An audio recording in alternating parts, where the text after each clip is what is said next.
The morning sun poured through the glass walls of Belmont Enterprises, casting golden light on the polished floors and glistening chrome elevators.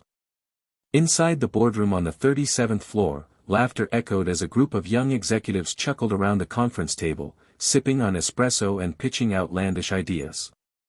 The most outlandish of all came from none other than the CEO himself, Gavin Belmont. Gavin was a man of extremes. Brilliant, sharp-suited, and ruthless in the boardroom, he was also known for his cold detachment. He'd taken the family business to astronomical heights but left behind a trail of crushed competitors and bitter employees. To him, life was a game and people, mere pawns. "Here's a wild one," Gavin smirked, tapping his pen against his crystal tumbler. "Let's hire someone completely unqualified. No fancy resume. No Ivy League. Just, someone from the mailroom, or the janitor staff. You know, shake things up. See how long they last." Laughter erupted around the table. Like a social experiment, his assistant chimed in. "Exactly," Gavin grinned. "A joke. Let's see how far a nobody can get in a world run by somebodies." And that's how Sofia Reyes got her interview. A humble beginning. Sofia Reyes was 22, a quiet girl with bright brown eyes and calloused hands. She was the daughter of Elena Reyes, a janitor who had worked for Belmont Enterprises for over a decade. Elena scrubbed the very floors that bore Gavin Belmont's leather Oxfords, and never once had he looked her in the eye.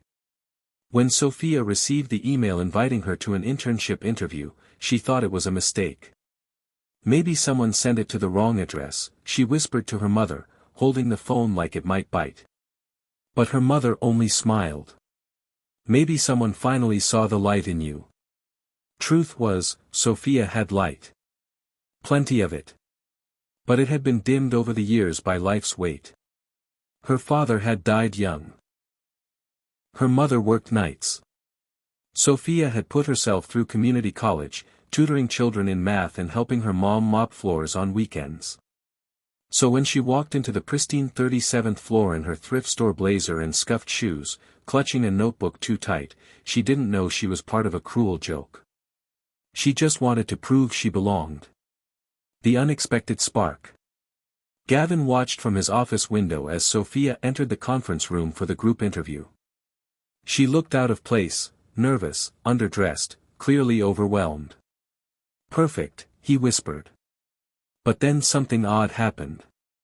As the questions began, one by one, the other interns fumbled, bragged, or tried too hard to impress. Sofia didn't. When asked how she would handle a product crisis, she answered with quiet wisdom about owning mistakes and thinking like the customer. When asked about her inspiration, she spoke of her mother, who taught her that dignity wasn't in the title you held, but the heart you brought to your work.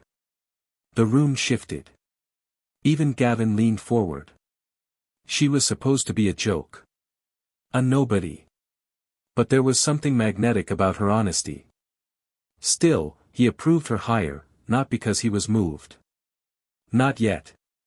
He wanted to see her fail. Week 1, earning respect the hard way. Sofia arrived early every day, leaving 2 buses early from their neighborhood in Southside. She didn't ask for special treatment.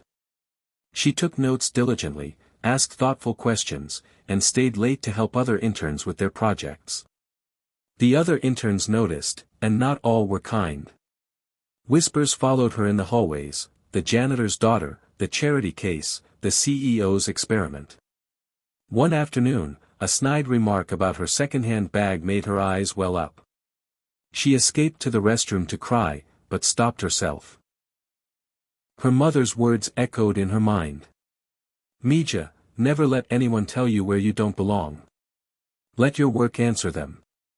So that's what she did. When her team's pitch fell apart days before the intern showcase, Sofia stayed up 2 nights straight reworking the entire presentation. She rewrote the proposal, created mock-ups, and practiced until her voice cracked. On the day of the showcase, Gavin sat in the back, arms crossed, expecting chaos. Instead, he saw brilliance. Sophia delivered a pitch so compelling that even the CMO nodded in approval. Her data was airtight. Her storytelling emotional and human. She wasn't just surviving. She was shining. A revelation in the elevator. One evening, Gavin left late and found himself sharing the elevator with Sophia. She greeted him with the same respect she gave to every other person, even though she knew who he was. "You did well today," he said stiffly, not sure why he spoke.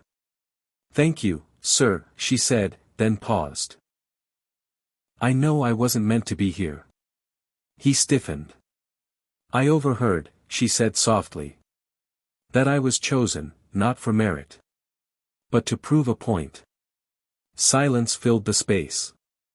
"But I'm still going to give it everything I have. Because I have nothing to lose." She looked at him then, not with anger, not with shame, but a strange quiet strength that unsettled him. And for the first time in years, Gavin Belmont didn't have a response. The turning point. Days turned to weeks. Sophia continued to rise. She uncovered a flaw in one of the company's flagship products, a bug that could have cost millions. When she reported it, she saved the company from a PR disaster.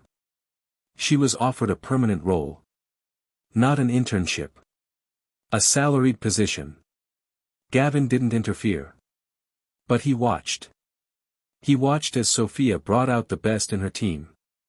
How she celebrated others' ideas, gave credit freely, and handled pressure with grace. He began to remember his own beginnings. How he, too, had started under the shadow of someone else's legacy. How he had lost his heart somewhere along the way. One day, he asked Sophia to join him for coffee. Not in his office. But in the break room, like equals. "You remind me of someone," he said. "Who?" she asked. "Who I used to be." An act of grace. Months passed. Gavin had grown quieter, more thoughtful. His executives noticed he interrupted less.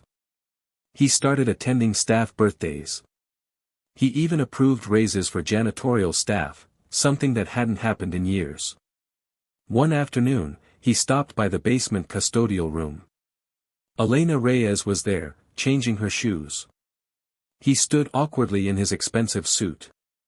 "Mrs. Reyes," he said. "I wanted to thank you." "For what?" she said, surprised. "For raising someone who reminded me what integrity looks like." Tears sprang to her eyes. "She just wanted a chance," she whispered. "She made her own," he replied. 2 years later, Sophia stood on stage at the Belmont Annual Innovation Summit. She was now Director of Social Initiatives. She spoke about access, fairness, and the hidden brilliance in everyday people. Gavin sat in the front row, clapping louder than anyone. After her speech, she was swarmed by reporters and executives. But she slipped away, walking down the stairs to the lobby, where her mother stood waiting with a bouquet of sunflowers. "You did it," Elena said, hugging her tight. "No," Sophia smiled. "We did." Final note from Gavin Belmont. A year after that, Gavin retired early.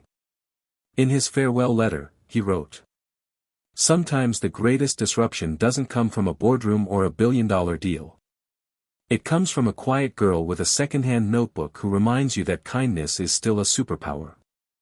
Sophia Reyes reminded me what leadership truly means. And I will never. In a world that often measures worth by wealth and pedigree, Sophia's story is a reminder that humility, resilience, and integrity are worth more than any resume. Because the heart of a leader is not found in their title, but in how they lift others. And sometimes, the one you thought was a joke, becomes the hero of your story.